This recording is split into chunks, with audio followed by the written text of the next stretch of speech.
তো আলহামদুলিল্লাহ আজকে এমন সব ভাই বোনদের সামনে আমি হাজির হয়েছি। আমি বিশ্বাস করি পার্সোনালি, একাডেমিক্যালি প্রায় সবাই আমার চাইতে আপনারা সিনিয়র। আমাকে মাঝে মাঝে বিভিন্ন জায়গায় মানুষ বড় বিপদে ফেলায়, জিজ্ঞেস করে, স্যার আপনি কোন সাবজেক্টে স্পেশালিস্ট? আমি বলি যে আমি জামাতে ইসলামীতে স্পেশালিস্ট। কই স্যার এটা কোন সাবজেক্ট আবার? বলে এটা কোনো সাবজেক্ট না হলে ভাই আমি স্পেশালিস্ট। এখানে অনেক স্পেশালিস্ট ভাইয়েরা আছেন, বোনেরা আছেন। এই নিয়ামত, এই মেধা কার দান ভাই? আল্লাহ রাব্বুল আলামিন আমাদেরকে মেহেরবানি করে যেটা দিলেন, সেটা আমাদের মতো তো একই আকৃতির আরো কিছু মানুষকে আল্লাহ দিতে পারতেন, তাদেরকে না দিয়ে আমাদেরকে দিয়েছেন। আল্লাহ বলছেন হাসরের দিন আল্লাহ তার দেওয়া প্রত্যেকটি নিয়ামতের জন্য আলাদা আলাদা হিসাব নেবেন। আল্লাহু আকবার। আমার কাছ থেকে নিলে ভাই আমি বুঝতে পারি যে আমি ফেল, কিন্তু আল্লাহ যদি কম হিসাব নিয়ে, হিসাবাই ইয়াসিরা অথবা বেগায়রে হিসাব, আল্লাহ যদি ছেড়ে দেন এটা হবে তার মেহেরবানি, আর হিসাব নিয়ে যদি শাস্তি দেন এটা হবে তার ইনসাফ। আমরা আল্লাহর মেহেরবানি চাই। মেহেরবানি পাইতে হলে মেহেরবানির পথে আমাদেরকে হাঁটতে হবে। আজকে যে সমাবেশটা হয়েছে, আমি বিশ্বাস করি এটা এই কারণে যে আমরা একটা মুক্ত পরিবেশ পেয়েছি। এর আগে আমি চট্টগ্রাম সফর করেছি, একসাথে এত চিকিৎসক ভাইদেরকে সম্ভব হয় না এক জায়গায় যাওয়া। নিশ্চয়ই আয়োজকরা চেষ্টা করেছে, নিশ্চয়ই পরিবেশের অভাবে এটা সম্ভব হয়নি। এখন এই পরিবেশটা আল্লাহ দিয়েছে, মাবুদ মেহেরবানি করেছে।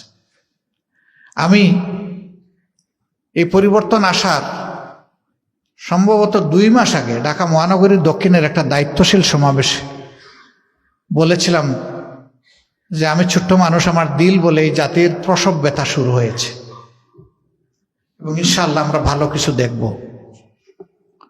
অনেকেই দেখি যে আমার কথায় কনভিন্সড হয়নি। আমি পরে চিন্তা করলাম বেশি বাড়াবাড়ি করে ফেললাম নাকি। গেলাম, কিছুদিন পরেই মহান আল্লাহর ডাকে তার মেহমান হিসাবে হারামের চত্বরে অনেক মানুষ হয়তো বা কিছু কিছু চিনে, আবার কিছু চিনে না, এরকম তাকায় থাকে। তো আমি জিজ্ঞেস করি, আপনি কি কাউকে খুঁজছেন? কই জি। বলে যারে খুঁজছেন সম্ভবত হেই। বলে আসসালামু আলাইকুম। হাত মিলায়, কেউ বুক মিলায়, মিলাইয়া জিজ্ঞেস করে যে আমাদের কি জুলুম থেকে বের হওয়ার কোনো পথ আছে? কেন ভাই থাকবে না? অবশ্যই আছে। আপনি যে জায়গায় এসেছেন এটা আল্লাহ তাআলার খাস জায়গা। চোখের পানি দিয়ে দোয়া করতে থাকুন, আমরাও করছি, ইনশাআল্লাহ চোখের পানি বৃথা যাবে না। কই বুঝলাম, তো কারে দিয়ে হবে? আমি বললাম দুনিয়ার সব জায়গায় বিপ্লব হয় যুবকদেরকে দিয়ে, এখানেও ইনশাআল্লাহ তাদেরকে দিয়ে হবে। কই কি বলেন আপনি? এই মোবাইল মার্কা যুবক সারাদিন পড়ে থাকে ফেসবুক আর ইউটিউবের পিছনে, ওরা আমাদেরকে পরিবর্তন এনে দিবে। আমি বললাম যে চাইলে ওদেরকে আল্লাহ বদলাইয়া দিবেন, ওদের কল পাল্টাইয়া দিবেন। সংক্ষিপ্ত হজের সফর সেরে 10 দিন আমি ছিলাম মদিনায় যাইনি, মদিনায় পরে আসবো এটা ছিল আমার প্ল্যান। গেলাম অন্য একটা দেশে, সেই দেশে কিছু কাজ সেরে থার্ড আর একটা কান্ট্রিতে, ওই দেশের এয়ারপোর্টে যখন গেলাম তখন আমাকে আটকাই দিল। আমার সঙ্গীকে ক্লিয়ারেন্স দিল ফ্লাইটের জন্য, কিন্তু আমাকে আটকাই দিল যে সরি আপনাকে আমরা ক্লিয়ারেন্স দিতে পারছি না। ওই দেশ থেকে আজকে আপনার ব্যাপারে আমরা মেইল পেয়েছি, আপনার ফ্লাইট জন্য আমরা এলাও না। জিজ্ঞেস করলাম কোনো কারণ, তা বলতে পারবো না, আমাদেরকে কোনো কজ এক্সপ্লেন করে নাই, করে নাই। আলহামদুলিল্লাহ, আমি সাথে সাথে আলহামদুলিল্লাহ বললাম। আর আমার সঙ্গী, আমার চাইতে বয়সে জুনিয়র, যিনি আমাকে সাহায্য করতে গিয়েছিলেন, তিনি কেঁদে দিলেন, স্যার আমার এই পাসের দরকার নেই। ওই সামনেই সে টিকিট ছিঁড়ে ফেললো, খুবই কষ্ট পাইল। আমি তার মাথায় হাত বুলাইলাম, কপালে চুমু দিলাম, পিঠে হাত বুলাইলাম, বললাম দেখো একটা পা, চোখের একটা পলকও কোনো বান্দা আল্লাহর ইচ্ছা ছাড়া ফেলতে পারবে না। নিশ্চয়ই আল্লাহ তাআলার একটা পরিকল্পনা আছে আমাদেরকে নিয়ে, হয়তো এই পরিকল্পনাটা আমরা জানি না। নিশ্চয়ই এর মধ্যে আল্লাহ আমাদেরকে অকল্যাণ থেকে বাঁচাতে চান এবং কোনো কল্যাণ দিতে চান। ভাঙা মন নিয়ে একসাথে গিয়ে আরেকটা হোটেলে উঠলাম, ওই আগের হোটেলে গেলাম না ফেরত, কারণ সবাই বন্ধু বান্ধব ছিল, তারা জানে যে আমরা একটা বড় দেশে ফ্লাই করার জন্য গিয়েছি। ওখান থেকে পরের দিন উমরার ভিসা নিয়ে আবার ঢুকলাম সৌদি আরব। 1 সপ্তাহ থাকলাম। 17 তারিখ আশুরার দিন ছিল, 17 জুলাই। আমরা দেশে ফিরলাম 12টার সময়, 12টা 5 মিনিটে ল্যান্ড করলো আমাদের ফ্লাইট। আর 2:30টা থেকে শুরু হয়ে গেল যুদ্ধ, লাশ পড়া শুরু হলো, অস্থিরতা। ওই দিনে যদি আমি ওই ইস্তাম্বুল এয়ারপোর্ট, নাম চলে আসলো, ইস্তাম্বুল এয়ারপোর্ট থেকে যদি আমি ফিরে এসে সৌদি আরবে না ঢুকি এবং 17 তারিখ বাংলাদেশে না ঢুকি, 5 তারিখের আগে আমার কিন্তু আর বাংলাদেশে ঢুকা হয় না। এই সময়টা আমি না ঢুকলে কি জামাত ইসলামের এবং দেশের বিরাট কোনো ক্ষতি হয়ে যেত আল্লাহ ভালো জানেন, কিন্তু আমার ক্ষতি হতো। এমন একটা পরিবর্তনের জন্য দিন রাত চাতক পাখির মতো সবাই অপেক্ষা করেছে। আমিও তো একজন ছিলাম। আমি যদি বিদেশের মাটিতে থাকতাম আমি ছটফট করতাম। আমার সঙ্গীকে ডেকে বললাম, কেমন, কি মনে হয়? কয়, স্যার এটাই তো আল্লাহর কুদরতের খেলা, এখন বুঝতে পারলাম। সম্মানিত ভাইয়েরা, সেনাপ্রধান যেদিন আমাদেরকে দাওয়াত দেয়, আমরা তো হারিয়ে গিয়েছিলাম, আমাদেরকে তারা ট্রেস করতে পারে নাই। শুধু আমাদের জন্য 10 মিনিট তারা ইন্টারনেট চালু করেছে আমাকে ধরার জন্য, কারণ আমি অনলাইন ছাড়া অফলাইন ইউজ করি না। তারপরে আমার এক আত্মীয়কে ডিজিএফআই অফিসে বসাই আমার সাথে তারা কন্ট্যাক্ট করেছে। তাদের মনে এই জিনিসটা কে জাগাইয়া দিল যে ওদেরকেও দরকার। আমাদের জন্য 1 ঘন্টা মিটিং ডিলে হয়েছে সেনাপ্রধানের ওখানে। 2টার সময় ভাষণ দেওয়ার কথা, আপনারা 2টায় শুনেন নাই। 3টার সময় দেওয়ার কথা, 3টায়ও শুনেন নাই, আপনারা শুনেছেন 3:45। এটা আমার কারণে মূলত দেরিটা হয়েছে। এবং আমি ব্যক্তি নই, জামাত ইসলামের। সেই দিন সেনাপ্রধান ব্রিফ করতে গিয়ে ভুল করে হোক শুদ্ধ করে হোক আপনাদের নাম 2 বার নিয়েছে, তাই না? এই 2 বার নেওয়ার কারণে সারা দুনিয়ায় আপনাদের বন্ধু বান্ধবরা ভীষণ খুশি, আবার কেউ কেউ তো মনে একটু কষ্টও পেয়েছে, আর আমি নিজে একটু বিস্মিত হয়েছি। কিন্তু আমরা কি ওনাকে শিখিয়ে দিয়েছিলাম যে আপনি আমাদের নাম প্রথমে নেবেন এবং 2 বার বলবেন? এটা কে করিয়েছে? আল্লাহ তাআলা। সাম মিস্টেকস আর গুড মিস্টেকস। এটা যদি মিস্টেক হয়ে থাকে তাহলে এটা গুড মিস্টেক ছিল আমাদের জন্য। এখানে আমি যাব, আমাকে নেওয়ার জন্য গাড়ি পাঠিয়েছে ওরা। একটা গাড়ি চুরমার করে দিয়েছে মানুষ ভেঙে। প্রথম গাড়িটা পরিচয় দিয়ে বলছে যে অমুকে আনতে যাচ্ছে, আরেকটা গাড়ি একটু ধানাই পানাই করছে, ওটা ধুমধাম ভেঙে দিছে। বলছে তোরা হাসিনাকে পালানোর সাহায্য করতেছিস। আর্মির গাড়ি। ভয়ে তারা আবার 2টা গাড়ি গিয়ে ঢুকে গেছে ক্যান্টনমেন্টে। ফোন করে বলতেছে, আচ্ছা আপনারা কেউ কি লাইভ করছেন না? হ্যাঁ হ্যাঁ, না না, মিডিয়া থাক, লাইভ কেউ করছেন? লাইভটা অফ করেন, লাইভ অফ করেন। আলহামদুলিল্লাহ, তারা গিয়ে বলতেছে আমরা তো অসহায়, কি করব, আপনাকে তো আমরা নিতে পারছি না। তখন জীবনের ঝুঁকি নিয়ে আমরা বের হয়েছি। ওই দিন বের হওয়ার মতো পরিবেশ নাই। ক্যান্টনমেন্ট থেকে খানিকটা দূরেই ছিল আমার অবস্থা, হাঁটিয়েও যেতে পারবো না। শেষ পর্যন্ত আল্লাহর সাহায্যে আমরা সেখানে গিয়ে পৌঁছি একটু দেরিতে। সম্মানিত ভাইয়েরা, ওই ঘাটটা যদি আমরা সেদিন মিস করতাম তাহলে আমরা গোটা ফাইল থেকে অফ হয়ে যেতাম। আমাকে যিনি পৌঁছেছেন তিনি বলতেছেন যে এখানে ঝুঁকি আছে। আমি বলছি জীবনের ঝুঁকির চাইতে জাতির প্রয়োজন বেশি আছে।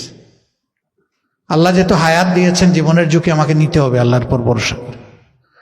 আলহামদুলিল্লাহ আমরা গিয়েছি, চেষ্টা করেছি নিজের আল্লাহর দেওয়া বুদ্ধি বিবেক অনুযায়ী দেশের স্বার্থে কিছু করার, কিছু বলার।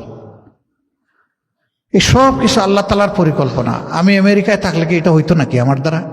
হয়তো বা অন্য কারো দ্বারা হতো, কিন্তু আমার দ্বারা তো হতো না। তাহলে আল্লাহ কারে দিয়ে কি করাবেন, রাব্বুল আলামিনের নিজস্ব একটা পরিকল্পনা আছে। সম্মানিত ভাইয়েরা, দেশটা আমাদের সবার, আমরা দেশকে ভালোবাসি। এই দেশকে ভালোবাসা ইমানের অংশ। রাসূল করিম সাল্লাল্লাহু আলাইহি সাল্লাম ছিলেন রাহমাতুল লিল আলামিন, সমস্ত আলম সৃষ্টির জন্য রহমত, শুধু মানুষের জন্য না। তিনিও মক্কা থেকে মদিনায় হিজরত করার সময় চোখের পানি টপ টপ করে ফেলেছেন। উটের লাগাম ধরে পিছনের দিকে ফিরে বলেছেন, হায় মক্কা, তোমার সন্তানেরা আমাকে থাকতে দিল না। আবু বকর সিদ্দিক রাদিয়াল্লাহু তাআলা আনহু জড়িয়ে ধরে বলেছেন, হে আল্লাহর হাবিব, আপনি এইভাবে কাঁদতে থাকলে আমার ভয় হয়, গোটা মক্কা শরীফটা আর একটা ডেড সি হয়ে যায় কিনা, মৃত সাগর হয়ে যায় কিনা। আপনি তো সবরের মহাপর্বত, আমি আপনাকে কি বলবো। রাসূল করিম সাল্লাল্লাহু আলাইহি ওয়াসাল্লাম তাকে সামলিয়ে আবার মদিনার দিকে রওনা করেছে। প্রিয় জন্মভূমির জন্য যদি তার কলিজা মুচড় দেয়, আমাদের মতো মানুষের মুচড় দেবে না? অতএব দেশটা আমাদের কলিজার অংশ, এই দেশকে আমাদের ভালোবাসতেই হবে। আমরা বলি ব্যক্তির চেয়ে দল বড়, দলের চেয়ে দেশ বড়, কিন্তু ইন প্র্যাকটিস অ্যান্ড ডিফ্যাক্টো আমরা অনেক সময় এটা প্রুফ করতে পারি না, আমরা বরঞ্চ উল্টাটা প্রমাণ করি। কিন্তু মুমিনদের উল্টাটা প্রমাণ করে চলবে না, ওইটাই প্রমাণ করতে হবে। আমি আমার ভাইদেরকে আবার বলবো, মেধার এই নিয়ামতের শুকরিয়া আদায় করো। জাতিকে মন উজাড় করে মহান আল্লাহর ভালোবাসায় উদ্বেলিত হয়ে সবাই যদি কিছু কিছু দেই, আলহামদুলিল্লাহ, এই কিছুটা অনেক বড় আকার ধারণ করবে। আল্লাহ চাই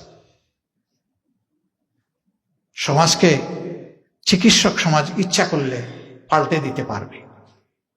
মাহাতির মোহাম্মদ ঢাকা মেডিকেলের ছাত্র ছিলেন, এখানকারই গ্রাজুয়েট।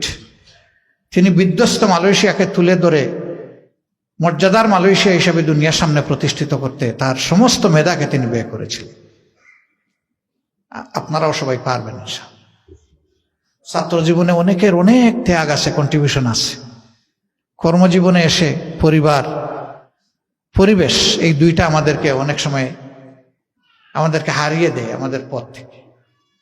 পথ হারা পথিক, কোথায় যাব আমরা? আমাদের পথ তো একটাই, হাজা সিরাতুল মুস্তাকিম। এখানে শুরু, জান্নাতে শেষ। এখান থেকে স্লিপ কাটার, ডান বাম হওয়ার কোনো সুযোগ নেই। ওখানে এক বিন্দু আর এখানে এক বিন্দু, সরল রেখা একটা হবে। যত রেখা টানা হোক, বাকি সব বক্র রেখা, একটা চাই। ওই একটা সরল রেখা ধরেই যারা চলতে পারবে তারাই আল্লাহর রহমত এবং হেদায়ের উপরে থাকবে। আল্লাহ সেই রহমত এবং হেদায়ের উপরে আমাদেরকে রাখুন। চট্টগ্রাম এই এলাকা দিয়েই তো দাঈল আল্লাহরা এই দেশে প্রবেশ করেছিলেন। কিছু মানুষ ভুল উপস্থাপন করে বলে যে আরব বণিকেরা এসে এই দেশে ইসলামের দাওয়াত দিয়েছেন। কথাটা সঠিক নয়। আরব দাঈল আল্লাহরা এসে দাওয়াত দিয়েছেন, বাঁচার দাগিতে তারা ব্যবসা করেছেন। তারা যদি বণিক হতেন তাহলে এখান থেকে ব্যবসা করে লাভালাভ নিয়ে তারা তাদের দেশে চলে যেতেন। ইতিহাস বলে তারা কেউ ফিরে যাননি, সবাই এখানেই ইন্তেকাল করেছে। এদেশের মানুষকে ভালোবেসে দিনের জন্য তারা এসেছিলেন, এখানেই তারা শায়িত হয়েছে। আল্লাহ তালা এই সমস্ত দাঈল আল্লাহদের খেদমতকে কবুল করুন। আল্লাহ তালা অপূরণীয় মর্যাদা তাদেরকে দান করুন। আমাদের প্রিয় আন্দোলনে যে সমস্ত রাহবাররা জীবন দিয়ে গেলেন, রক্ত দিয়ে গেলেন, 2 শহীদ আমিরে জামাত থেকে শুরু করে তাদের প্রিয় সহকর্মীরা, এই চট্টগ্রামের মানুষ, সারা দেশের মানুষ, সারা বিশ্বের মুসলমানরা একজনকে কলিজার ভিতর থেকে অনেক ভালোবাসত, আল্লামা দিলওয়ার হোসেন সাঈদী। তিনিও তো ওই অবস্থায় বিদায় নিলেন। কি অপরাধ? ওমা নাকামু মিনহুম ইল্লা ইউমিনু বিল্লাহিল আজিজিল হামিদ। তারা আল্লাহ তাআলার পথ ধরেছিলেন, তার উপর ঈমান এনেছিলেন, আমি আজিজে হামিদ বলেছিলেন। এটাই তাদের অপরাধ। এবার হজের সময় আল্লাহ তাআলা আমাকে আসহাবুল উহদুদ, খেদা, যাদেরকে দুঃখা দিয়ে হত্যা করা হয়েছিল পুড়িয়ে, তাদের সেই জায়গাটা নাজরানে আল্লাহ আমাকে দেখার সুযোগ দিয়েছেন। ওখানে গিয়ে আমার মনে হয়েছে যে আল্লাহর পথে যারা, তারা তো মরে না। আল্লাহ তো বলেছেন তাদেরকে তোমরা মৃত বলো না। ওয়ালা তাকুলু লিমান ইউকতালু ফি সাবিলিল্লাহি আমওয়াত বাল আহইয়াউম ওয়ালাকিন লা তাশউরুন। সাবধান, তাদেরকে মৃত বলবো না যারা আমার পথে জীবন দিয়েছে, বরঞ্চ তারা জীবিত, তোমরা জানো না, বুঝো না। অন্য আয়াতে এসেছে আমি তাদেরকে বেগায়রে হিসাব, আমি তাদেরকে উত্তম রিজেক দিই, সকালে দিই, বিকালে দিই। তারা আমার মেহমান, আল্লাহ তাআলার মেহমান।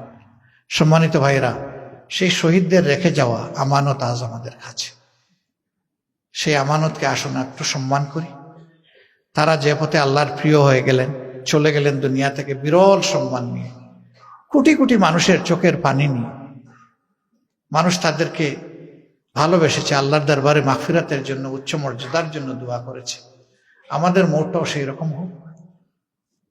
আমরা হাসি মুখে আল্লাহর দরবারে চলে যাই, আর যাওয়ার সময় একটা আওয়াজ আল্লাহর পক্ষ থেকে শুনি, ইয়া আইয়াতুহান নাফসুল মুতমাইন্নাহ ইরজিই ইলা রাব্বিকি রাদিয়াতাম মারদিয়া ফাদখুলি ফি ইবাদি ওয়াদখুলি জান্নাতি। ওরে আমার গোলামেরা, তোমরা রবের দিকে আসো, ও বান্দিরা, তোমরা তোমাদের রবের দিকে আসো, তোমাদের মায়ার রবের দিকে আসো, সন্তুষ্ট চিত্তে আসো। আমি তোমাদের উপরে সন্তুষ্ট হয়ে আমার নেক বান্দাবান্দির সাথে তোমাদেরকে আমি সামিল করে দেব। আর তোমাদের জন্য সাজানো বালাখানা জান্নাত আমি উজাড় করে তোমাদের হাতে তুলে দেব। আসো, আমার কাছে আসো।